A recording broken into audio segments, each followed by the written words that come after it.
Shut up and sit down. Hello, my friend. You are listening to the Dance Studio Scaled podcast, the number one place for innovative marketing, retention strategies, and business growth ideas made just for dance studio owners. Now, this isn't your average business podcast. We're here to shake things up, simplify the hustle, and focus on real, actionable insights. I'm your host, Jen Dalton, and after 30 years of running studios, coaching owners, and scaling businesses, I know one thing's for sure. There's no one size fits all in this industry. You've got the passion and I've got the tools to help you take it to the next level. So hit that subscribe button, grab a coffee, and let's scale your studio together. Welcome back to another episode of the Dance Studio Scaled podcast. Now, for this one, I want to start by telling you about a dance studio owner who I worked with probably a couple of years ago now. And she had really great programs. She offered quite a few different things that the standard studio doesn't offer. She had talented dancers come in. Her marketing was always consistent and good.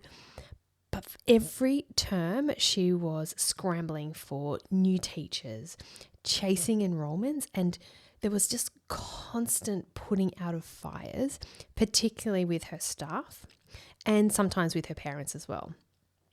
And now her systems were actually pretty good and her branding was great, so I couldn't fault that. But it was the culture that was the missing piece. And once we worked through each pieces of her studio and we worked out what it was that was missing, her whole studio flipped when we fixed the culture. And she became very confident with what she was doing and how she was running her studio. And honestly, everything changed. And that's what I'm going to be talking to you about. Everything that we did together, I'm going to be telling you about in this episode. Now, I want you to know I get it because I was there too. But once I really nailed that culture inside my own studio, everything changed. And honestly, I love seeing studio owners that I work with smash this out because it is a real turning point in how your business runs. So for me, I used to actually get resumes sent to me constantly. And so this was without advertising. And over time, I actually built a database of potential hires, and this was complete with notes. It was complete with what they taught, the styles they loved, their experience, so that when I was at a point where we had a teacher moving on or whether we were expanding, I would just pull up this list and I would search it. I'd pull out the right teachers and then I would just reach out to them and I'd contact them. And so why do you think this was? It was because people knew about us. They knew what my studio stood for. They knew the culture. And if that resonated with them, because my culture doesn't resonate for everyone, but if it resonated for them, they then made the first move. And so instead of me always desperately searching for teachers or desperately wanting more students, it was actually the other way around. They were coming to me. And this is the shift that I want to talk to you about today, because culture isn't just about team t-shirts and good vibes. It's a serious growth strategy. And when you get it right, your studio becomes magnetic. All right, so let's dive in. So I just want to start with the obvious. Yes to the quotes, the bonding activities, the matching merch is all fun, and they definitely help. But culture isn't what's on the wall. It's what happens when you're not in the room. So culture is how your team interacts with students and each other, especially when you're not listening. Culture is how your studio feels when someone walks in. So that could be when your team walks in. That could be when a parent walks in, when the kids walk in. Culture is what gets tolerated and what gets celebrated. So there is a distinct difference, because if you're letting things slide, that's going to become your culture. And what happens when something goes wrong? What happens to the culture? It's the energy, right? It's the standard, that unspoken agreement of how we do things around here. And whether you've intentionally built that or not, you already have a culture. It really is just up to you to decide what you want that culture to look like. So the question is, does yours support growth, or is it holding you back and holding your studio back? Strong culture doesn't just feel good, it actually just keeps people around. We want to focus on retention. The hard work is finding them. Once they're in, we want to keep them, and that's what the culture will help you do. So let's look at your students first. So when students feel safe, they feel seen and valued, then they are more likely to stay. They don't need to necessarily be the top dancer or win the trophies. They just need to feel they belong. They need to feel connection. And now for your team or your teachers and staff, do you have high staff turnover? Do you feel like sometimes your teachers are a bit disengaged? Or maybe you're always having to check in or listen in on classes. Again, I have been there, so I do appreciate that. But sometimes that's not just about a hiring issue. It can also be a culture issue. So when your team feels clear on expectations, they feel supported in their role, proud of the studio that they work for, then they will generally stick around and they will stay for years and years. When they feel like a valued part of the team, it's not just a casual hire filling a spot. They contribute more. They care more, essentially, which is hard when no one's ever going to care about your business like you, but this is the next best thing. So culture creates ownership, and ownership is what fuels retention. Okay, I'll say that again. Culture creates ownership, and ownership fuels retention. And so that's with your families and with your team as well. So if you're wondering how strong your studio culture really is, then here's a quick audit that you can do this week. So if you can grab a pen, you can write this down. If not, just earmark the time and then you can come back to it when you're sitting at a desk or at your computer. The first question is, what's the vibe? I want you to ask yourself, what's the vibe when I walk into a room? So are they energized? Are they connected? Or is the space flat? Is it like more passive? Even maybe tense? Like, what does it feel like when you walk into a room? Now, the next question is what do people say when you're not around? So what would your staff and family say about your studio when you're not there? Now, that is essentially your culture in action. And it's funny because we don't really hear as much of the positive stuff as we do the negative stuff. And it's occasionally, like even when people say to me, oh, I really love your podcast. I love listening to it. I'm like, oh, that's really nice, because I never get that feedback. So if people are sharing about the podcast with other people because they love it, I don't actually know.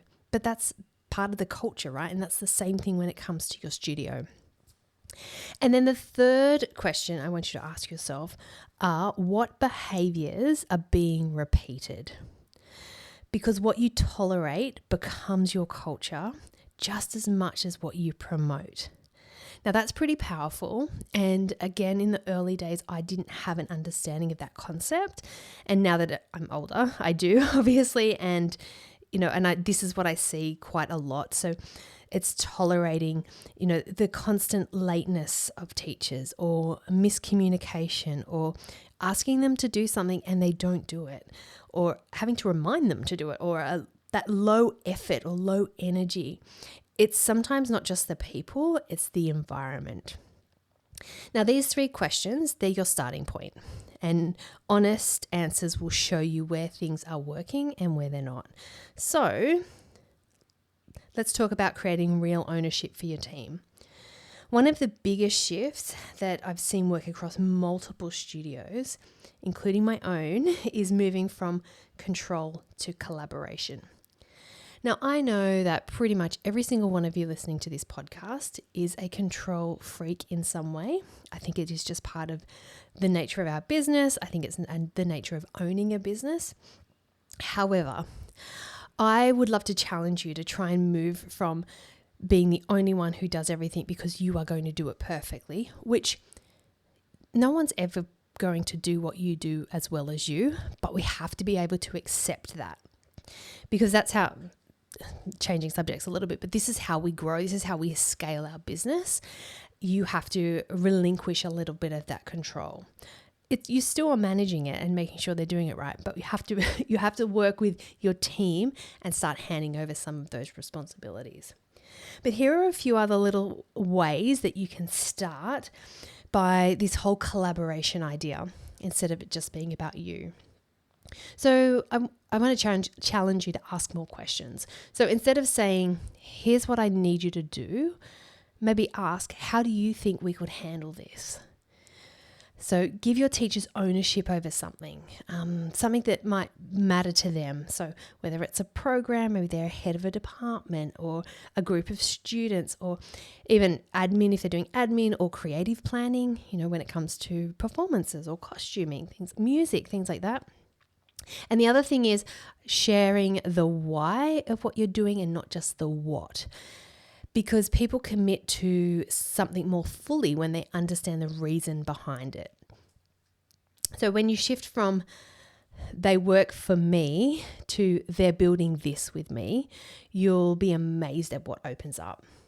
Now, I was quite pedantic about this throughout all my years. I can remember of teaching, even when I was young, and I don't know why, but I would always refer to my studio as like our studio or our dancers, our team, join us.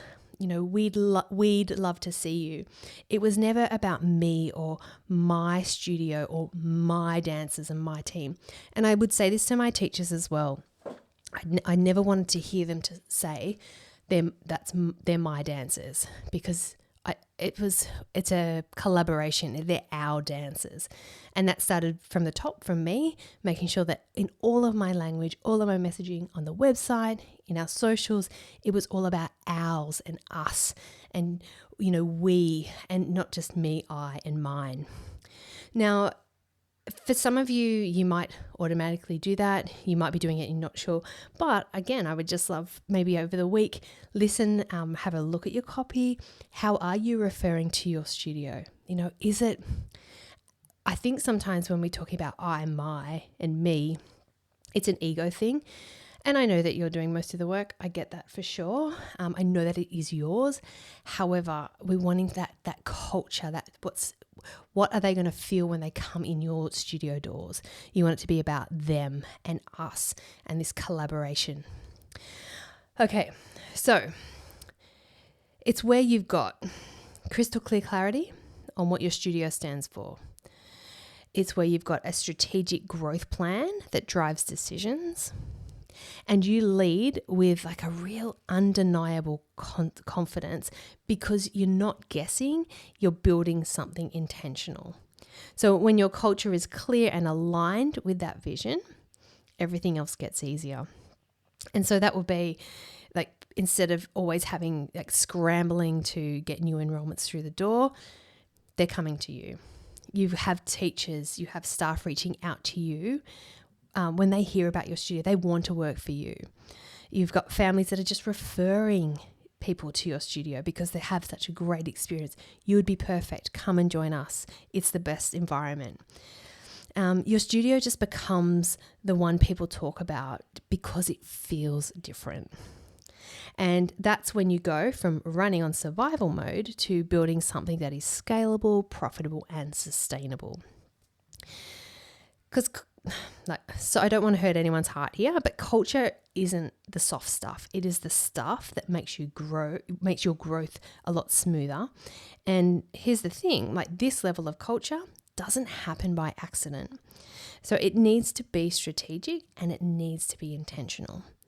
So what can you do? First of all, you want to zoom out, take a step back, take a look over the top of your business, take stock of what's actually happening in your studio, and then make intentional shifts, like similar to the one I mentioned before about instead of talking about I and my and mine, talk about ours and us and we, and make those intentional shifts that then support the business that you're trying to build. It's not fluffy, it's foundational. Okay, now if this episode has hit home for you, there's probably just more clarity and support that you need to realize exactly where you're at. So I do encourage you, go and ask yourself those 3 questions. What's the vibe when you walk into a room? What do people say about you when you're not around? What do people say about your studio when you're not around? And what behaviors are being repeated? Because when we bring culture all together, it's not about the fluff, it's the framework that shapes your studio's success. It will impact your enrolments, it will impact your retention, your leadership, and how much your team shows up. Go back over those 3 questions because they're simple but really powerful. I also would love you to start shifting from control to ownership with your team. And aim for that place where clarity, strategy, and confidence create a business that grows with ease. All right, everyone, a nice short one today. I hope you have been able to get something out of this. As I said, when I see studios shift into this space, big things happen, and I love it. So I hope this is a good start for a lot of you. Thank you so much for joining me. If you've had any light bulb moments throughout this, I would love to hear. Again, if there are studio owners that you think will benefit from this, please share this episode on your socials, tag me, and if you have any specific questions, please do send me a DM on Instagram and we'll have a chat. Catch you next week.